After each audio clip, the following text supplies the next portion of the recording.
Chapter 11 Invisible Bunnies. We thought the fence around the garden would solve our problem, but it didn't. The next morning, Miss Nicole arrived on her tractor wearing a t-shirt that said, "I feel good from my head tomatoes" on it.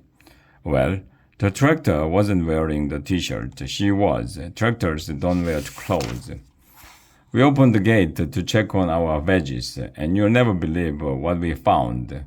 There was a bite taken out of a tomato. Gasp, we all gasped.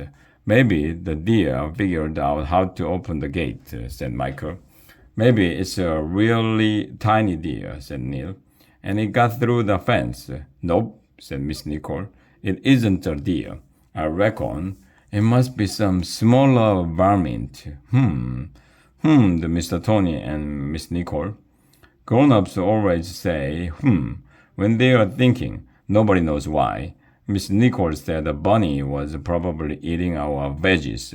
Then she snapped her fingers. Grown-ups always snap their fingers when they have an idea. Nobody knows why.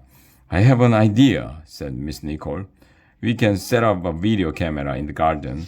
Then we will be able to see what's happening out here in the middle of the night. Mr. Nicole should get the Nobel Prize for that idea. My parents put a video camera in my baby sister's room, said Alexia, so they can watch her in the middle of the night.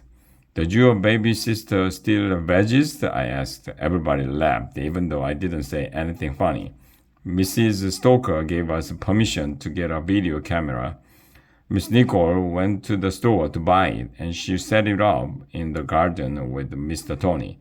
The next morning, as usual, we went out to the garden to check on the veggies. Gasp! We all gasped. There was a bite taken out of a cantaloupe. Okie dokie, said Miss Nicole. Let's have a gander at the video from last night. I reckon we'll find out who did this. We went to the front office at school and fast-forwarded through hours of video. As we watched it, we were all on pins and needles. Well, not really. We are just standing there. If we are on pins and needles, it would have hurt. The point is, there was no bunny. For the whole night, there was no movement at all in the video. Maybe it's a really small bunny, said Emily. Maybe it's an invisible bunny, I suggested. Invisible bunnies don't exist, Arlo, Andrea said, rolling her eyes. How did she know? If invisible bunnies did exist, we wouldn't be able to see them, because they are invisible. Duh. Who knows? We could be surrounded by invisible bunnies all the time and we'd never know it. Miss Nicole snapped her fingers. I have an idea, she said.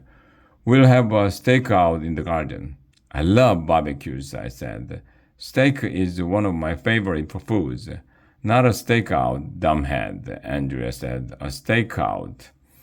Oh, that's different. Yeah, and said Miss Nicole excitedly.